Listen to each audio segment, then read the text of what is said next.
Jubilee hills ఉప ఎన్నికలో నామినేషన్లు భారీ సంఖ్యలో దాఖలయ్యాయి. నిన్నటితో నామినేషన్ల గడువు ముగిసింది. మొత్తంగా జూబ్లీ హిల్స్ నియోజకవర్గ ఉప ఎన్నిక కోసం 321 నామినేషన్లు అధికారులు స్వీకరించారు. మంగళవారం అర్ధరాత్రి వరకు నామినేషన్ల ప్రక్రియ కొనసాగింది. చివరి రోజు నామినేషన్ వేయడానికి అభ్యర్థులు భారీగా తరలివచ్చారు. తొలి 6 రోజుల్లో కేవలం 94 మంది అభ్యర్థులు మాత్రమే నామినేషన్లు దాఖలు చేయగా చివరి రోజు 117 మంది అభ్యర్థులు 194 నామినేషన్లను దాఖలు చేశారు. నామినేషన్ల గడువు పూర్తి నాటికి మొత్తం 211 మంది అభ్యర్థులు బరిలో ఉన్నారు. ఇక నామినేషన్లను అధికారులు ఈ రోజు పరిశీలించనున్నారు. ఉపసంహరణకు తుది గడువు ఈ నెల 24 నవంబర్ 11న పోలింగ్ జరగనుండగా ఓట్ల లెక్కింపు నవంబర్ 14న చేపట్టనున్నారు. ప్రధాన పార్టీల అభ్యర్థులతో పాటు రీజనల్ రింగ్ రోడ్ బాధిత రైతులు, నిరుద్యోగులు, రిటైర్డ్ ఉద్యోగులు పెద్ద ఎత్తున చివరి రోజు నామినేషన్లు వేశారు. ప్రధాన పార్టీలైన కాంగ్రెస్, బీఆర్ఎస్, బీజేపీలు వ్యూహ ప్రతివ్యూహాల్లో మునిగిపోయాయి. సిట్టింగ్ సీటు చేజారకూడదని బీఆర్ఎస్ వ్యూహాలు రచిస్తుంటే జూబ్లీ హిల్స్ లో గెలిచి హైదరాబాద్ లో పట్టు పెంచుకోవాలని అధికార కాంగ్రెస్ ప్రయత్నిస్తోంది. ఇక అనూహ్యంగా గెలిచి కాంగ్రెస్ బీఆర్ఎస్ కు షాక్ ఇవ్వాలని బీజేపీ భావిస్తోంది. దీనికి తగ్గట్టుగానే కసరత్తులు చేస్తున్నాయి. స్టార్ క్యాంపైనర్లను బరిలోకి దించేందుకు సిద్ధమయ్యాయి.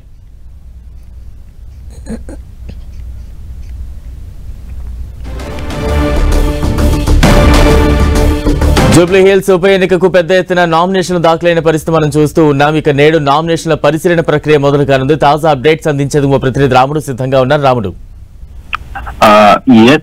హైదరాబాద్ నగరంలో ఉండేటువంటి జూబ్లీ హిల్స్ ఉప ఎన్నికకు సంబంధించి భారీగా నామినేషన్లు వచ్చాయని చెప్పుకోవచ్చు. మొత్తం రికార్డు స్థాయిలో నామినేషన్లు దాఖలయ్యాయి. మొత్తం 321 నామినేషన్లు దాఖలు కాక ఇందులో 211 మంది నామినేషన్లను వేయడం జరిగింది. నిన్న ఒక్క రోజే నామినేషన్లు పోటెత్తినటువంటి పరిస్థితి. 194 సెట్ల నామినేషన్లు నిన్న దాదాపు 117 మంది అభ్యర్థులు నామినేషన్లు దాఖలు చేశారు. వివిధ కారణాల చేత చాలా మంది బయటికి వెళ్ళిపోయారు. లేదంటే నిన్ననే దాదాపు 200కు పైగా నామినేషన్లు దాఖలయ్యేటువంటి అవకాశం ఉండేది. చాలా మంది విమర్శలు చేస్తూ కూడా బయటకు వెళ్ళిపోయారు. కనీసం డబ్బులు అంటే ఆన్లైన్ పేమెంట్స్ తీసుకోకుండా మనీ మాత్రమే తీసుకుంటామని చెప్పి కూడా కొంతమందిని బయటకు పంపించారు. అంతేకాకుండా టోకెన్లు ఇచ్చిన తర్వాత కూడా చిన్న పనుల కోసం బయటకు వచ్చినటువంటి వాళ్ళని మళ్ళీ లోపలికి పంపించలేదు. ఈ విధమైనటువంటి ఇబ్బందులు అయితే పబ్లిక్ ఎదుర్కొన్నటువంటి పరిస్థితి ఉంది. కానీ రికార్డు స్థాయిలో నామినేషన్లు అంటే 6 రోజుల్లో మొదటి 6 రోజుల్లో శనివారం వరకు 94 మంది 127 సెట్ల నామినేషన్లు దాఖలు చేయగా నిన్న ఒక్క రోజే మనం చూస్తే 194 సెట్ల నామినేషన్లను 117 మంది దాఖలు చేశారు. అయితే ఇప్పటి వరకు మొత్తం 211 మంది అభ్యర్థులు తమ నామినేషన్లను జూబ్లీ హిల్స్ ఉప ఎన్నిక బరిలో దాఖలు చేయడం జరిగింది.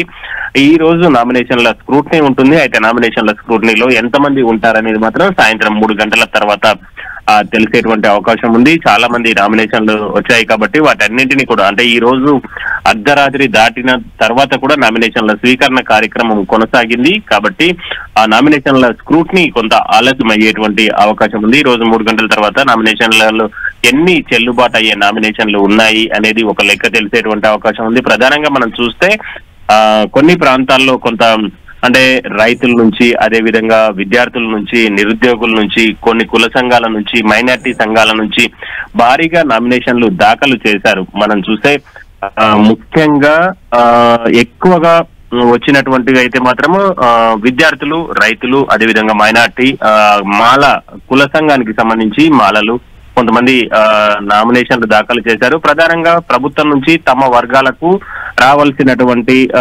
ఇచ్చినటువంటి హామీలు ఇవి రాలేదు కాబట్టి మేము నామినేషన్లు దాఖలు చేస్తున్నట్టుగా వాళ్ళు ప్రకటించడం జరిగింది. దీంతో ఈ భారీగా నామినేషన్లు రావడంతో ఇటు ప్రధాన పార్టీలకు సంబంధించినటువంటి వాళ్ళలో కూడా ఒక చర్చ మొదలైపోయింది. ఇది ఎవరికి ఇబ్బందికరంగా మారేటువంటి అవకాశం ఉంది అనేటువంటి అంశాలపైన కూడా ఆయా రాజకీయ పార్టీలు మల్లగుల్లాలు పడుతున్నటువంటి పరిస్థితి ఉంది. బలరాం, రైట్, థ్యాంక్ యూ రాముడు.